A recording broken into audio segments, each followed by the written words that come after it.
This video will describe the body composition lab that is part of the requirement for the lab portion of this class. So here is our Blackboard website, and I'll scroll down to the lab content folder, and I'll scroll down to the body composition lab content folder, and notice that this is a 25-point lab, so there is a lot of requirements to do for this lab. And I have posted several different things in this lab folder. A lot of these are links to different YouTube videos that you're required to watch. We don't get opportunity to do this in person, so please watch these videos. Let's start at the top of this content folder. So here's the actual assignment. So you'll upload your lab into this assignment link. These two documents are identical to these two documents, so I've just posted them twice. And let's look at the actual lab report, and I've already opened that up, and let me just drag it into the screen. So here is the actual lab report, and it's revised. You're going to be doing this on your own and turning it in. So please read this lab report, and there's some good background information that you'll need as well. And let's look at the specific requirements so you understand what's required for this. Obviously, read this lab. I've already assigned chapter 16 toward the end of our textbook that will look at obesity and body composition. And then I'll show you, but parts 1 and 2 are to measure a body mass index, your body mass index, and your waist to hip ratio. So you'll do that on your own. All you need is a tape measure, and hopefully you can measure your height and weight, and you'll turn that in for your data. Then I've supplied some pretend data for underwater weighing and some pretend data or data from a previous lab for skinfold data.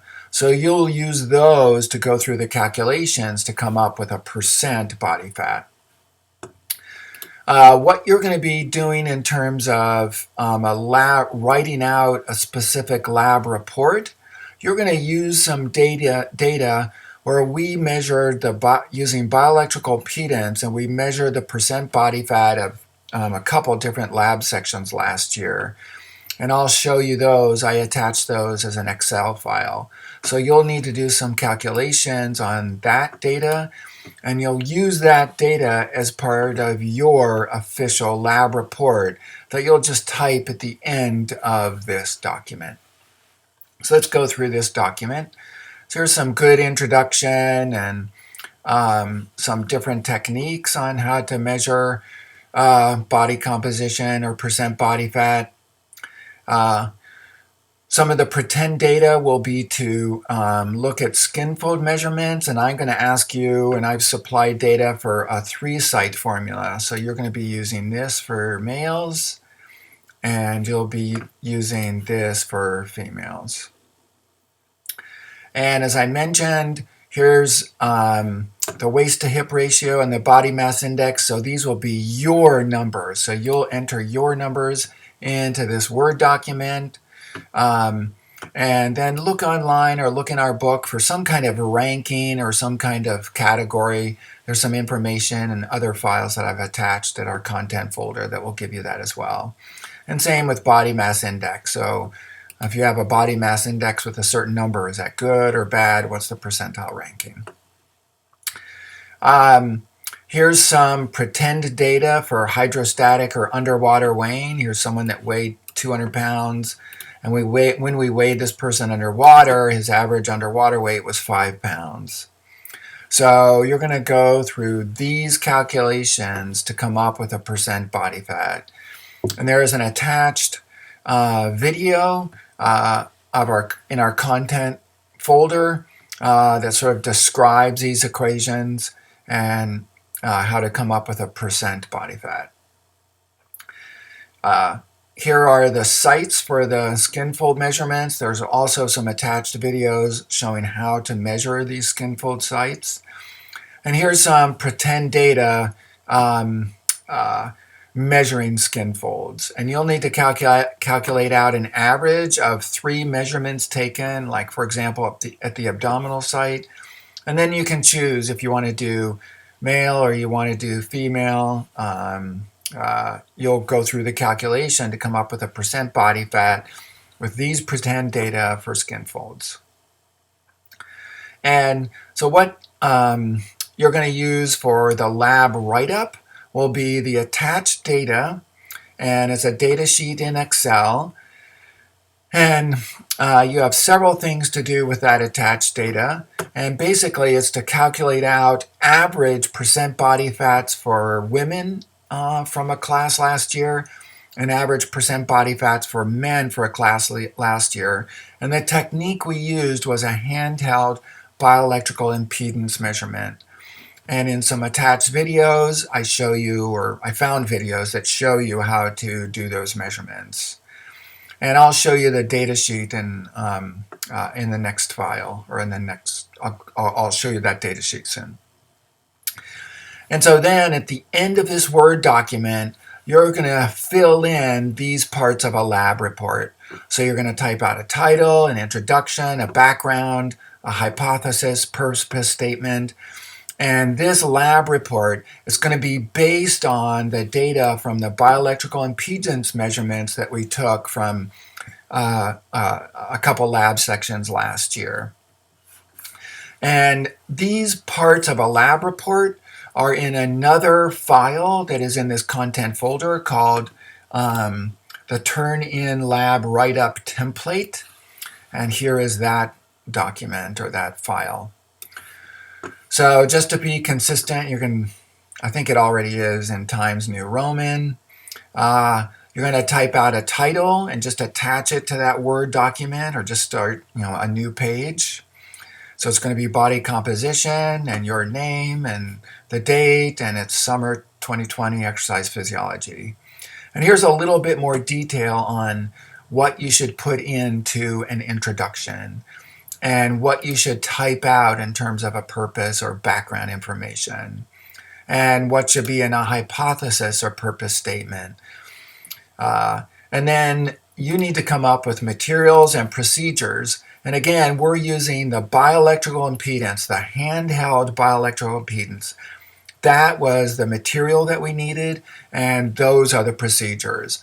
So look at some of the videos that I've copied and pasted in our content folder to help you with the name of the equipment and the actual procedures.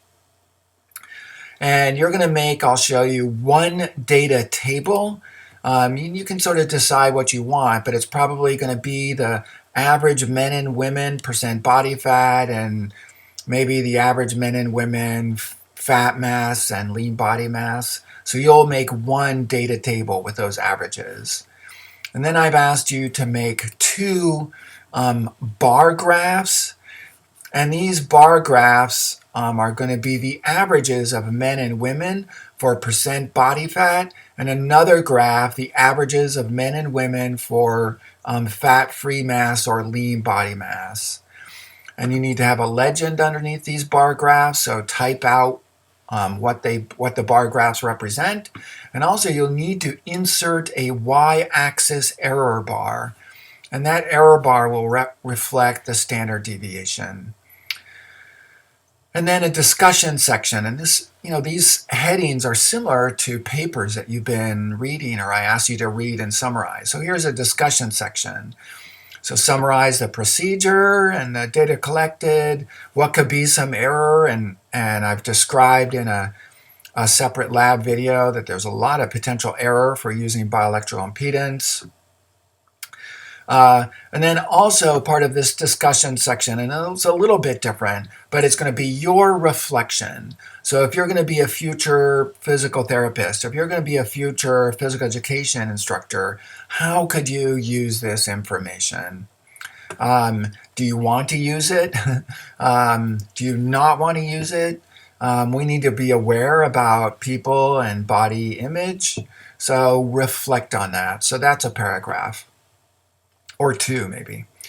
And then also look at the There's a short video on some research done at Stanford University. So did you learn anything from that video? And there was no specific questions for this turn-in lab. So here's the template for the lab, and you're then just going to add that to the end of this lab report. So the next thing to look at are the actual data.